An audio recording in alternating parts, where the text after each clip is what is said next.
बिस्मिल्लाहिर्रहमानिर्रहीम। अस्सलामु अलैकुम वरहमतुल्लाहि वबरकातुह। मुहतरम सामिईन, वालिदैन को इज़्ज़त देने के 35 तरीक़े, यानी आज के दौर में उनके हुकूक हम कैसे अदा कर सकते हैं। नंबर 1, वालिदैन की मौजूदगी में अपना फ़ोन दूर रखें।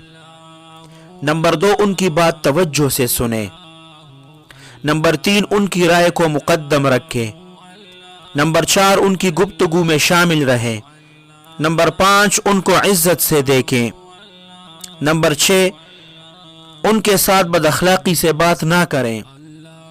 नंबर 7, उनके साथ अच्छी खबर शेयर करें।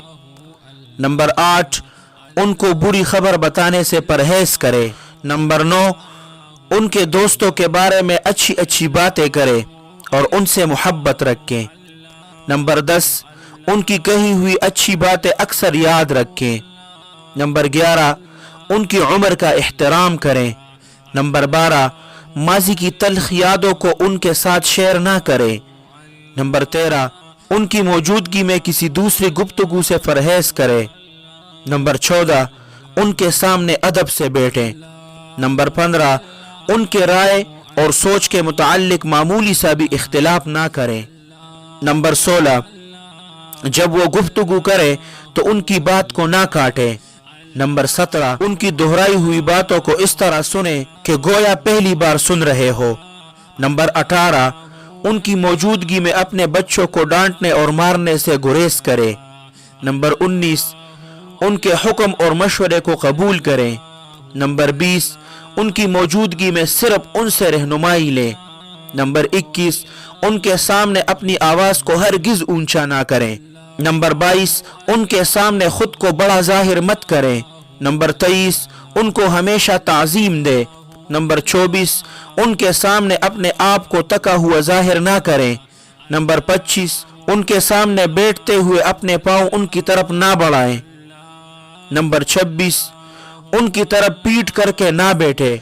नंबर 27, जब वो खुद किसी काम का अपने आप को काबिल ना समझे तो आप उनसे कहें कि आप काबिल हैं। नंबर 28, कोशिश करें कि उनको अपनी दुआओं में शामिल रखें। नंबर 29, उनकी गलती और भूल पर कभी भी मत मुस्कुराएं। नंबर 30, उनकी जियारत बराबर करते रहे। नंबर 31, और उनको मोहब्बत भरे नामों से पुकारें। नंबर 32, और उनसे बात करते वक्त बेहतरीन अल्फाज का इस्तेमाल करे। नंबर 33, और उनको हर चीज़ पर मुक़द्दम करे और तरजीह दे। नंबर 34, उनसे पहले कहना शुरू मत करें। नंबर 35, उनके साथ चलते हुए उनके आगे चलने या बढ़ने से परहेज करें। मुहतरम सामिईन, वालिदैन इस दुनिया में बहुत बड़ा ख़जाना है।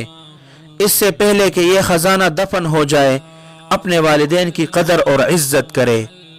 अल्लाह सुब्हानहू व तआला आप सबको अपने हिफ्ज़ और अमान में रखें, अपने खुसूसी दुआओं में याद रखें। अस्सलामु अलैकुम व रहमतुल्लाहि व बरकातुह।